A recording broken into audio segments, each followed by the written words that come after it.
International social media Patel Prahlad भाई। Subscribe कीजिए, share कीजिए, लाइक कीजिए, कमेंट कीजिए।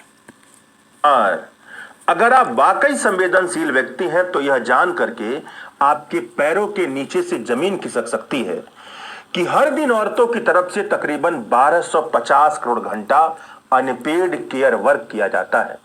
मतलब देखभाल का ऐसा सैकड़ों करोड़ घंटा काम किया जाता है जिसके बदले में उन्हें किसी तरह की मजदूरी नहीं मिलती है।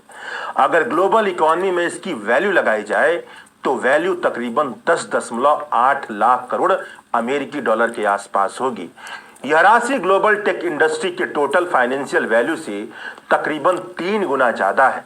यह जानकारी दुनिया भर में आर्थिक असमानता, अमीर और गरीब की खाई, गरीबी और नाइंसाफी पर काम करने वाली संस्था ऑक्सफैम की रिपोर्ट में लिखी हुई है। जिस दिन डोनाल्ड ट्रंप अमेरिका के अगले राष्ट्रपति बनने का शपथ ले रहे थे, उसी दिन ऑक्सफैम नाम की संस्था ने टेकर्स नॉट मेकर्स, याद रखिएगा, टेकर्स नॉट मेकर्स नाम से दुनिया के अरबपतियों के वेल्थ और दुनिया में मौजूद कई तरह की आर्थिक असमानता पर एक रिपोर्ट जारी की। इस रिपोर्ट को जारी करते हुए ऑक्सफैम इंटरनेशनल के एग्जीक्यूटिव डायरेक्टर अमिताभ बेहर ने कहा कि हमारी ग्लोबल इकोनॉमी में कुछ खास लोगों का कब्जा इतनी ऊंचाइयों पर पहुंच गया है जिसकी कल्पना भी नहीं की जा सकती थी। हमारी ग्लोबल इकोनॉमी में जिस तरह की ओलिगार्की यानी अमीरों का तंत्र बन रहा है, उसके प्रतीक चिन्ह के तौर पर अमेरिका के अरबपति राष्ट्रपति डोनाल्ड ट्रंप हैं, जो दुनिया की सबसे बड़ी अर्थव्यवस्था को चलाने जा रहे हैं, जिन्हें अमेरिका का राष्ट्रपति बनाने में सबसे बड़ी भूमिका दुनिया के सबसे अमीर व्यक्ति एलन मस्क ने निभाई है। हम इस रिपोर्ट को एक चेतावनी के तौर पर प्रस्तुत कर रहे हैं। अमिताभ बेहर का कहना है कि लोग यह जान सकें कि कैसे दुनिया भर के सभी आम लोग कुछ ही लोगों की बेतहाशा वेल्थ के कारण कुचले जा रहे हैं। ऑक्सफैम की रिपोर्ट के मुताबिक साल 2024 में अमेरिकी डॉलर के हिसाब से कुल अरबपतियों की संख्या तकरीबन 2769 है और इनका टोटल वेल्थ तकरीबन 15 लाख करोड़ अमेरिकी डॉलर से भी ज्यादा है। एक लिहाज से आप इसे ऐसे समझिए कि दुनिया के सभी अरबपतियों का टोटल वेल्थ भारत की 140 करोड़ की जनता की टोटल जीडीपी से तकरीबन 7 गुना से भी ज्यादा है। अब आप खुद ही अंदाजा लगा लीजिए कि दुनिया भर में कितनी बड़ी आर्थिक असमानता है और जो पैसे का फ्लो है वह किस तरीके से बम्पर तरीके से अमीरों के जेब और खाते में जा रहा है। अकेले साल 2024 में अमेरिकी डॉलर के हिसाब से अरबपतियों के टोटल वेल्थ में तकरीबन 2 ट्रिलियन डॉलर यानी 2 लाख करोड़ अमेरिकी डॉलर का इजाफा हुआ है। प्रतिदिन के हिसाब से देखा जाए तो 5.7 बिलियन अमेरिकी डॉलर प्रतिदिन बढ़ोतरी हुई है, जो साल 2023 की तुलना में 3 गुना ज्यादा है। हर हफ्ते देखा जाए तो साल 2024 में 4 नए अरबपति बने हैं। मतलब आर्थिक असमानता भयंकर बढ़ती जा रही है, अमीर भयंकर तौर पर अमीर होते जा रहे हैं। केवल साल 2024 में 204 नए अरबपति बने हैं। पूरी दुनिया भर का जो साल 2023 में अरबपतियों का टोटल वेल्थ था वह 13 लाख करोड़ रुपए के आसपास था। वह केवल एक साल में 2 लाख करोड़ से ज्यादा बढ़ा है, यानी केवल 12 महीने में 2 लाख करोड़ अमेरिकी डॉलर से ज्यादा की वेल्थ अरबपतियों ने अपने लिए क्रिएट की है। अरबपतियों के वेल्थ का यह ऐसा हाल है कि उनके वेल्थ का अगर 99% हिस्सा डूब भी जाए तब भी वह अरबपति ही रहेंगे। मतलब आप सोच कर देखिए कि हमारी और आपकी जो संपत्ति है या आय है 99% अगर आज ही गायब हो जाए तो क्या होगा? हम लूट जाएंगे, बर्बाद हो जाएंगे। लेकिन उनकी यह हाल है कि अगर लूट भी जाए तो अरबपति ही रहेंगे। अमिताभ बेहर ने इस रिपोर्ट को जारी करते हुए कहा कि धनी लोग हमें यह बताना पसंद करते हैं कि अमीर बनने के लिए कौशल, धैर्य और कड़ी मेहनत की जरूरत होती है। पॉडकास्ट में सब यही बात करते हैं, लेकिन सच्चाई यह है कि अमीरों के द्वारा ज्यादातर धन खुद का कमाया नहीं होता है, बल्कि वह छीना जाता है। तथाकथित सेल्फ मेड लोगों में से बहुत से लोग अपने बाप दादा की संपत्ति के उत्तराधिकारी हैं, इसीलिए उन्हें वह संपत्ति मिली है। बिना टैक्स का विरासत में मिली संपत्ति दुनिया भर में समानता के अधिकार का अपमान है। यह एक नया एलिट क्लास को बढ़ावा देता है, जहां धन और शक्ति कुछ लोगों के हाथों में कैद हो जाती है। अर्थव्यवस्था का कुचक्र इस तरह से बन गया है कि हर देश में शिक्षकों पर इन्वेस्टमेंट करने के लिए, दवाइयों को खरीदने के लिए, अच्छी नौकरियां पैदा करने के लिए जिस पैसे की सख्त जरूरत है, वह पैसा बैंक खातों से होता हुआ स्टॉक मार्केट के सहारे सुपर रिच के बैंक खाते में चला जा रहा है। ऑक्सफैम के रिपोर्ट के मुताबिक दुनिया के अरबपति टेकर्स हैं, मेकर्स नहीं हैं। मतलब वह लेने वाले हैं, बनाने वाले नहीं हैं। वह छीनने वाले हैं, संवारने वाले नहीं हैं। वह लुटेरे हैं, निर्माण करने वाले नहीं हैं। इनकी तकरीबन 36% वेल्थ इनहेरिटेंस से आई है, मतलब बाप दादा की कमाई हुई संपत्ति है। दुनिया के तकरीबन 2/3 देश में इनहेरिटेंस टैक्स नहीं लगाया जाता है। तकरीबन आधे से ज्यादा बिलियनियर उन देशों से आते हैं जहां पर इनहेरिटेंस टैक्स नहीं लगाया जाता है। बिलियनियर की तकरीबन 6% वेल्थ राजनेताओं के साथ गठजोड़ का नतीजा है, भ्रष्टाचार का नतीजा है। बिलियनियर की तकरीबन 18% वेल्थ इसलिए बनी है क्योंकि वह कारोबार कर रहे हैं जिसकी पूरी दुनिया में मोनोपोली बन चुकी है। जैसे जेफ बेजोस का अमेज़न का साम्राज्य, जर्मनी, फ्रांस, यूनाइटेड किंगडम और स्पेन जैसे अमीर देश में ऑनलाइन परचेजिंग का तकरीबन 70% कारोबार संभालता है। जबकि वहीं पर साल 1990 के बाद अर्थव्यवस्था का संकट लगातार बना हुआ है। साल 1990 में दुनिया की जितनी आबादी गरीबी रेखा के नीचे थी या गरीबी की मार को झेल रही थी, आज भी तकरीबन उतनी ही आबादी गरीबी की मार को झेल रही है। कहा जाता है कि उपनिवेशवाद की मौत हो गई है। अब हम ऐसे समय में नहीं जी रहे हैं कि जब एक देश दूसरे देश को गुलाम बना करके राज कर सकता है। मगर सच बात तो यह है कि उपनिवेशवाद की मौत नहीं हुई है। अब भी नया पैंट शर्ट पहन करके उपनिवेशवाद हमारी आंखों के सामने मौजूद है, हमारी दुनिया पर राज कर रहा है। एक राष्ट्र के भीतर चंद लोगों के पास इतनी ज्यादा दौलत है कि वह इकोनॉमिक, इंटेलेक्चुअल, एक्चुअल, फिजिकल सब कुछ कंट्रोल करते हैं। चंद लोगों के पास दौलत की जो बेतहाशा लूट है, वह पूरी मानवता की दुश्मन है। ऑक्सफैम की रिपोर्ट कहती है कि पूरी मानवता को गुलाम बनाकर चलाने की क्षमता यह चंद अमीर रखते हैं। यह चंद लोग दौलत की अपनी बेतहाशा लूट को आसानी से छोड़ना नहीं चाहते हैं। इसलिए जब भी, जहां भी और जिस तरह भी चंद लोगों द्वारा दौलत की जो बेतहाशा लूट की जा रही है, उसे मिटाने की कोशिश की जानी चाहिए। बाबा रामदेव। ऑक्सफैम की रिपोर्ट बताती है कि हाल ही में जारी हुई वर्ल्ड बैंक की रिपोर्ट बताती है कि अगर दुनिया में मौजूद आर्थिक असमानता ऐसी ही लगातार बनती रहे, तो दुनिया की ग्रोथ रेट भी वर्तमान के हिसाब से ऐसी ही बनती रहे, तो पूरी दुनिया से गरीबी खत्म करने में 100 साल से भी ज्यादा का वक्त लग जाएगा। अगर आर्थिक असमानता को कम करने पर ध्यान दिया जाता है, तो गरीबी खत्म होने की जो रेट है वह 3 गुना ज्यादा हो जाएगी, रफ्तार बढ़ जाएगी। अगर इकोनॉमिक इनइक्वालिटी को कम करने की सरकारें कोशिश करती हैं तो वर्ल्ड बैंक के मुताबिक अगर कोई व्यक्ति 6 अमेरिकी डॉलर से कम कमाता है तो वह गरीबी रेखा के नीचे है। इस गरीबी रेखा के मुताबिक साल 1990 में जितने लोग गरीब थे, उतने ही लोग मौजूदा वक्त में भी दुनिया भर में गरीब हैं। दुनिया भर में तकरीबन 3.6 बिलियन लोग, मतलब 360 करोड़ लोग गरीबी रेखा के नीचे जीवन जी रहे हैं। यह दुनिया की पूरी मानवता का तकरीबन 44% हिस्सा है।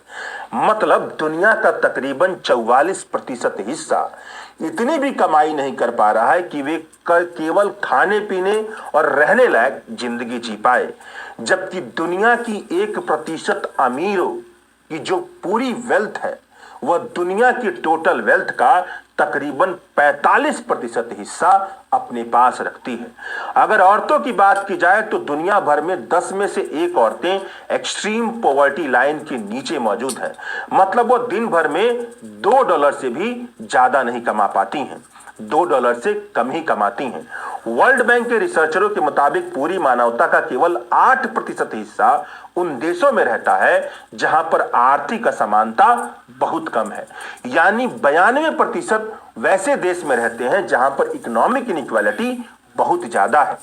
लो और मीडियम इनकम कंट्रीज की तरफ से अपनी सालाना बजट का तकरीबन 48% हिस्सा तो केवल अमीर देश से लिए गए कर्ज के ब्याज के भुगतान में चला जाता है। मतलब लो और मीडियम इनकम कंट्रीज साल भर में जितना शिक्षा और सेहत पर खर्च करते हैं उसका कई गुना ज्यादा अमीर देशों से लिए गए कर्ज के ब्याज के भुगतान में चला जा रहा है, न्यूयॉर्क और लंदन के क्रेडिटर्स के पास चला जा रहा है। यह दुनिया की आर्थिक असमानता है। दुनिया के 10 सबसे अमीर लोगों के पास जितनी वेल्थ है उतनी वेल्थ दुनिया की पूरी मानवता जब से इस दुनिया में पहला इंसान आया तब से लेकर अब तक, मतलब तकरीबन 3,15,000 साल पहले से लेकर के अब तक अगर हर दिन $1,000 भी बचाती तो इकट्ठा नहीं कर पाती। तो सोच कर देखिए कि दुनिया के 10 सबसे अमीर लोगों के पास कितनी बड़ी संपत्ति है। मौजूदा वक्त में ज्यादातर अरबपति, तकरीबन 68% अरबपति के पास टोटल अरबपतियों के वेल्थ का 77% हिस्सा है और यह सब ग्लोबल नॉर्थ का हिस्सा है, मतलब अमेरिका और यूरोप में रहते हैं। जबकि ग्लोबल जो नॉर्थ है वह दुनिया की कुल आबादी का केवल 20% हिस्सा ही अपने पास रखे हुए है। एक तरह से कहा जाए तो ग्लोबल साउथ से पैसा बह करके ग्लोबल नॉर्थ के अमीरों के जेब में जा रहा है। यह पहले भी होता था जब ग्लोबल नॉर्थ के देशों ने ग्लोबल साउथ के देशों को अपना गुलाम बना रखा था। भारत और श्रीलंका और जैसे देश जब गुलाम हुआ करते थे, और अब भी हो रहा है, जबकि एक देश का दूसरे देश को गुलाम बनाने वाली उपनिवेशवादी शासन सत्ता को खत्म हुए तकरीबन 60 साल से ज्यादा का वक्त हो गया है। यानी उपनिवेशवाद अपना चोला बदलकर आज भी मौजूद है। इस चोले के मुताबिक अब अमीर दुनिया को गुलाम बना रहे हैं। इस बात को आप इस उदाहरण से समझिए कि मौजूदा वक्त में दुनिया की पूरी एजुकेशन सिस्टम पर ग्लोबल नॉर्थ का प्रभाव ज्यादा है, अमेरिका और यूरोप का प्रभाव ज्यादा है। वेस्टर्न नॉलेज और लैंग्वेज का प्रभाव और रिसर्च का प्रभाव ज्यादा है। साल 2017 का आंकड़ा यह है कि पूरी दुनिया के देशों के जो सबसे मजबूत संस्थाएं होती हैं उनके तकरीबन 39% हेड यानी कि अध्यक्ष की जो एजुकेशन की बैकग्राउंड है वह अमेरिका, फ्रांस और इंग्लैंड जैसे देश की यूनिवर्सिटी की रही है। मतलब उन्होंने वहां से पढ़ाई करके आए हैं और तब जाकर के यहां पर हेड बने हुए हैं। यानी कि ग्लोबल नॉर्थ का जो बौद्धिक प्रवाह है वही ग्लोबल साउथ को ही चला रहा है। ग्लोबल साउथ में गरीबी बहुत ज्यादा है, मगर अमीरी की हालत यह है कि ग्लोबल साउथ की अमीरी ग्लोबल नॉर्थ के मुकाबले अपने देश की संपत्ति पर ज्यादा कब्जा रखती है। अफ्रीका, एशिया और मिडिल ईस्ट के जो टॉप 1% अमीर लोग हैं उनकी जो टोटल इनकम है वह 20% हिस्सा अपने देश के टोटल इनकम में रखती है। जबकि यूरोप के जो रिचेस्ट 1% लोग हैं वह यूरोप की टोटल इनकम का 10% हिस्सा अपने पास रखते हैं। यानी यूरोप के मुकाबले ग्लोबल साउथ में गरीबी ज्यादा है और आर्थिक असमानता भी। अतीत से लेकर अब तक ग्लोबल इनइक्वालिटी कम होने की बजाय भयंकर तौर पर बढ़ते जा रही है। साल 1820 में दुनिया के 10% सबसे अमीर लोगों की इनकम दुनिया के 50% सबसे गरीब लोगों की इनकम से तकरीबन 18 गुना ज्यादा थी। अमीरी और गरीबी का यह फासला कम नहीं हुआ है बल्कि भयंकर तौर पर बढ़ा है। आज 2020 में दुनिया के 10% सबसे अमीर लोगों की टोटल इनकम दुनिया के 50% सबसे गरीब लोगों की टोटल इनकम के मुकाबले 38 गुना ज्यादा है। यानी आप अंदाजा लगाइए कि अमीरी क्या है, भयंकर तौर पर बढ़ते जा रही है और गरीबी भयंकर तौर पर गरीब होते जा रहे हैं। वर्ल्ड बैंक और इंटरनेशनल मॉनेटरी फंड जैसी अंतर्राष्ट्रीय संस्थाओं को 80 साल पहले बनाया गया था। तब से लेकर के अब तक दुनिया की इन सबसे मजबूत संस्थाओं के भीतर मौजूद गैर बराबरी के ढांचे अब तक खत्म नहीं हुए हैं। G7 कंट्रीज दुनिया के 10% से कम आबादी का प्रतिनिधित्व करते हैं, मगर इन देशों की जो वर्ल्ड बैंक और इंटरनेशनल मॉनेटरी फंड के टोटल वोट में हिस्सेदारी है वह तकरीबन 41% की है। वर्ल्ड बैंक और इंटरनेशनल मॉनिटरिंग फंड का लीडर कौन होगा? आज भी इस सवाल के जवाब में सबसे ज्यादा जो भागीदारी करते हैं वह अमेरिका और यूरोप के देशों की होती है।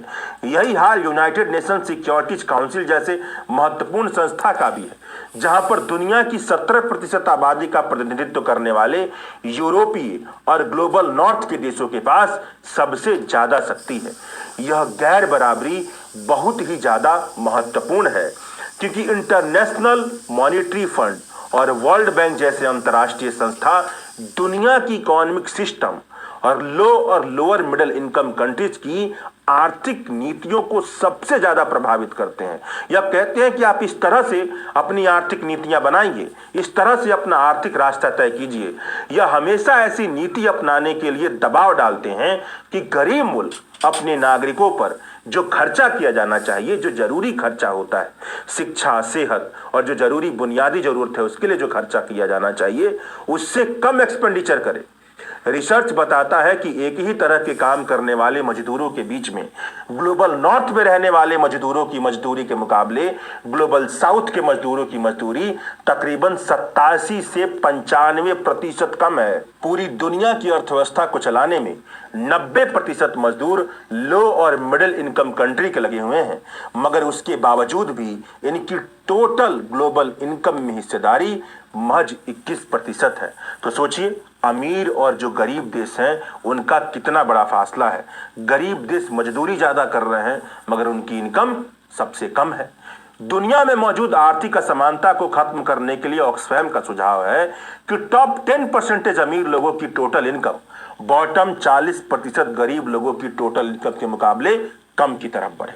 वर्ल्ड बैंक के डेटा के मुताबिक अगर आर्थिक असमानता को कम करने की तरफ बढ़ा जाता है तो गरीबी में 3 गुने की रफ्तार से आएगी। ऑक्सफैम की रिपोर्ट यह सुझाव देती है कि दुनिया के देशों को यह सुनिश्चित करना चाहिए कि सबसे अमीर लोग और सबसे बड़े कॉरपोरेट अपनी कमाई और मुनाफे के मुताबिक टैक्स चुकाएं। ऐसा ना हो कि उनके टैक्स में छूट मिली और बम्पर वो कमाई करें। संयुक्त राष्ट्र संघ को उन देशों की टैक्स नीतियों में बहुत ही ज्यादा सुधार करने का आदेश देना चाहिए जो टैक्स हेवन देश के तौर पर मौजूद है। टैक्स हेवन से मशहूर जगहों को खत्म किया जाना चाहिए। ऐसे इलाके नहीं बनने चाहिए कि जहां पर आप अपना पैसा जमा करें और आपको टैक्स की भयंकर रियायत मिले। उन जगहों को खत्म करें। ऑक्सफैम यह सुझाव दे रहा है। ऑक्सफैम के विश्लेषण से पता चलता है कि दुनिया के आधे अरबपति ऐसे देश में रहते हैं जहां पर इनहेरिटेंस टैक्स नहीं लागू होता है। नई तरह की कुलीन तंत्र को खत्म करने के लिए इनहेरिटेंस टैक्स लगाया जाना बहुत जरूरी है। मतलब जो नरेंद्र मोदी कहा करते थे कि अगर कांग्रेस आएगी तो इनहेरिटेंस टैक्स लगा देगी, तो यह जो नरेंद्र मोदी कहते थे बिल्कुल गलत कहते थे। इनहेरिटेंस उद्योगपति माफ करता है बैंकों का पैसा उद्योगपतियों का। ऑक्सफैम का सुझाव है कि फाइनेंशियल मार्केट और ट्रेड रूल की दुनिया में अमीर देश अडानी, रिलायंस के वर्चस्व को खत्म किया जाना चाहिए। बैंकों का दीवा वो माफ करते हैं, वो सबसे ज्यादा गलत है। खत्म होगी। दुनिया के सारे देश को ऐसी नीतियां बनानी चाहिए कि मजदूरों को गरिमापूर्ण मजदूरी मिले और सीईओ की जो बेतहाशा सैलरी है उस पर एक तरह की रेस्ट्रिक्शन। किसानों को कुछ देता नहीं, दुनिया के लोअर मिडिल इनकम कंट्री को जायज प्रतिनिधित्व देने के लिए world bank, international monetary fund और सिक्योरिटीज काउंसिल को जैसे जो अंतर्राष्ट्रीय संस्थाएं हैं उनको अपने वोटिंग पावर में रिस्ट्रक्चरिंग करने की जरूरत है। यह सारे कुछ कदम हैं जिसको अगर अपनाया जाए तो जो दुनिया की आर्थिक असमानता है वह थोड़ी सी कम होगी। अभी की जो कम होने की रफ्तार है वह 3